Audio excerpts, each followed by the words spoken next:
Injil Lukas, pasal 11. Hal berdoa. Pada suatu kali, Yesus sedang berdoa di salah satu tempat. Ketika ia berhenti berdoa, berkatalah seorang dari murid-muridnya kepadanya, Tuhan, ajarlah kami berdoa, sama seperti yang diajarkan Yohanes kepada murid-muridnya.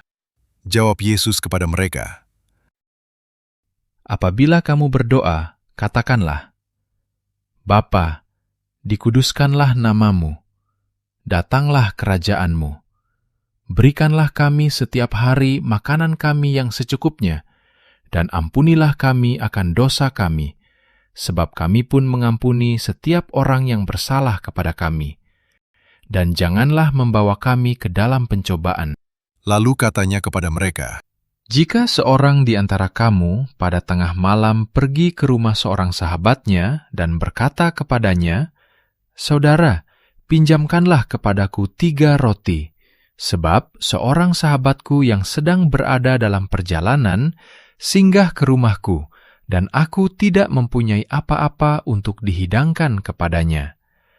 Masakan, ia yang di dalam rumah itu akan menjawab, Jangan mengganggu aku.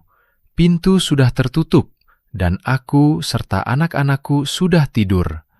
Aku tidak dapat bangun dan memberikannya kepada saudara.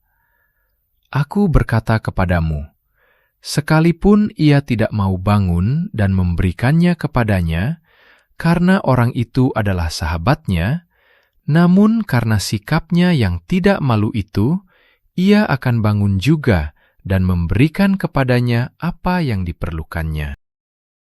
Oleh karena itu, aku berkata kepadamu, mintalah, maka akan diberikan kepadamu. Carilah, maka kamu akan mendapat. Ketoklah, maka pintu akan dibukakan bagimu. Karena setiap orang yang meminta, menerima, dan setiap orang yang mencari, mendapat, dan setiap orang yang mengetok, baginya pintu dibukakan. Bapa manakah di antara kamu, jika anaknya minta ikan daripadanya, akan memberikan ular kepada anaknya itu ganti ikan? Atau, jika ia minta telur, akan memberikan kepadanya kalajengking? Jadi, jika kamu yang jahat tahu memberi pemberian yang baik kepada anak-anakmu, apalagi Bapamu yang di sorga. Ia akan memberikan Roh Kudus kepada mereka yang meminta kepadanya. Yesus dan Beelzebul. Pada suatu kali, Yesus mengusir dari seorang, suatu setan yang membisukan. Ketika setan itu keluar, orang bisu itu dapat berkata-kata. Maka heranlah orang banyak, tetapi ada di antara mereka yang berkata, Ia mengusir setan dengan kuasa Beelzebul, penghulu setan. Ada pula yang meminta suatu tanda dari sorga kepadanya untuk mencobai dia. Tetapi Yesus mengetahui pikiran mereka lalu berkata, Setiap kerajaan yang terpecah-pecah pasti binasa, dan setiap rumah tangga yang terpecah-pecah pasti runtuh. Jikalau iblis itu juga terbagi-bagi dan melawan dirinya sendiri, bagaimanakah kerajaannya dapat bertahan?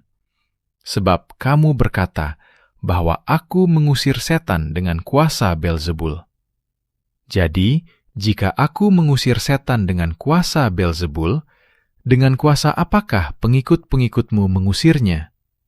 Sebab itu merekalah yang akan menjadi hakimmu. Tetapi, jika aku mengusir setan dengan kuasa Allah, maka sesungguhnya kerajaan Allah sudah datang kepadamu. Apabila seorang yang kuat dan yang lengkap bersenjata menjaga rumahnya sendiri, maka amanlah segala miliknya. Tetapi jika seorang yang lebih kuat daripadanya menyerang dan mengalahkannya, maka orang itu akan merampas perlengkapan senjata yang diandalkannya dan akan membagi-bagikan rampasannya. Siapa tidak bersama aku, ia melawan aku. Dan siapa tidak mengumpulkan bersama aku, ia mencerai-beraikan. Kembalinya roh jahat. Apabila roh jahat keluar dari manusia, ia pun mengembara ke tempat-tempat yang tandus mencari perhentian. Dan karena ia tidak mendapatnya, ia berkata, "Aku akan kembali ke rumah yang telah kutinggalkan itu." Maka pergilah ia dan mendapati rumah itu bersih tersapu dan rapih teratur. Lalu ia keluar dan mengajak 7 roh lain yang lebih jahat daripadanya, dan mereka masuk dan berdiam di situ. Maka akhirnya keadaan orang itu lebih buruk daripada keadaannya semula. Siapa yang berbahagia? Ketika Yesus masih berbicara, berserulah seorang perempuan dari antara orang banyak dan berkata kepadanya, "Berbahagialah ibu yang telah mengandung engkau, dan susu yang telah menyusui engkau." Tetapi ia berkata, Yang berbahagia ialah mereka yang mendengarkan firman Allah dan yang memeliharanya. Tanda Yunus. Ketika orang banyak mengerumuninya, berkatalah Yesus, Angkatan ini adalah angkatan yang jahat. Mereka menghendaki suatu tanda, tetapi kepada mereka tidak akan diberikan tanda selain tanda Nabi Yunus. Sebab, seperti Yunus menjadi tanda untuk orang-orang Niniwe, demikian pula lah Anak Manusia akan menjadi tanda untuk angkatan ini. Pada waktu penghakiman, Ratu dari Selatan itu akan bangkit bersama orang dari angkatan ini, dan ia akan menghukum mereka. Sebab Ratu ini datang dari ujung bumi untuk mendengarkan hikmat Salomo, dan sesungguhnya yang ada di sini lebih daripada Salomo. Pada waktu penghakiman, orang-orang Niniwe akan bangkit bersama angkatan ini, dan mereka akan menghukumnya. Sebab orang-orang Niniwe itu bertobat waktu mereka mendengarkan pemberitaan Yunus, dan sesungguhnya yang ada di sini lebih daripada Yunus. pelita tubuh. Tidak seorang pun yang menyalakan pelita lalu meletakkannya di kolong rumah atau di bawah gantang, melainkan di atas kaki dian, supaya semua orang yang masuk dapat melihat cahayanya. Matamu adalah pelita tubuhmu. Jika matamu baik, teranglah seluruh tubuhmu. Tetapi jika matamu jahat, gelaplah tubuhmu.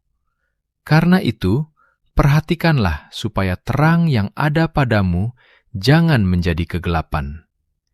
Jika seluruh tubuhmu terang dan tidak ada bagian yang gelap, maka seluruhnya akan terang, sama seperti apabila pelita menerangi engkau dengan cahayanya. Yesus mengecam orang-orang Farisi dan ahli-ahli Taurat. Ketika Yesus selesai mengajar, seorang Farisi mengundang dia untuk makan di rumahnya. Maka masuklah ia ke rumah itu, lalu duduk makan. Orang Farisi itu melihat hal itu, dan ia heran karena Yesus tidak mencuci tangannya sebelum makan. Tetapi Tuhan berkata kepadanya, Kamu orang-orang Farisi, kamu membersihkan bagian luar dari cawan dan pinggan, tetapi bagian dalammu penuh rampasan dan kejahatan. Hai orang-orang bodoh! Bukankah Dia yang menjadikan bagian luar, Dia juga yang menjadikan bagian dalam? Akan tetapi, berikanlah isinya sebagai sedekah, dan sesungguhnya semuanya akan menjadi bersih bagimu. Tetapi celakalah kamu, hai orang-orang Farisi, sebab kamu membayar persepuluhan dari selasih, inggu, dan segala jenis sayuran, tetapi kamu mengabaikan keadilan dan kasih Allah. Yang satu harus dilakukan, dan yang lain jangan diabaikan. Celakalah kamu, hai orang-orang Farisi, sebab kamu suka duduk di tempat terdepan di rumah ibadat, dan suka menerima penghormatan di pasar. Celakalah kamu, sebab kamu sama seperti kubur yang tidak memakai tanda. Orang-orang yang berjalan di atasnya tidak mengetahuinya. Seorang dari antara ahli-ahli Taurat itu menjawab dan berkata kepadanya, Guru, dengan berkata demikian, engkau menghina kami juga. Tetapi ia menjawab, Celakalah kamu juga, hai ahli-ahli Taurat, sebab kamu meletakkan beban-beban yang tak terpikul pada orang, tetapi kamu sendiri tidak menyentuh beban itu dengan satu jari pun. Celakalah kamu, sebab kamu membangun makam nabi-nabi, tetapi nenek moyangmu telah membunuh mereka. Dengan demikian, kamu mengaku bahwa kamu membenarkan perbuatan-perbuatan nenek moyangmu, sebab mereka telah membunuh nabi-nabi itu, dan kamu membangun makamnya.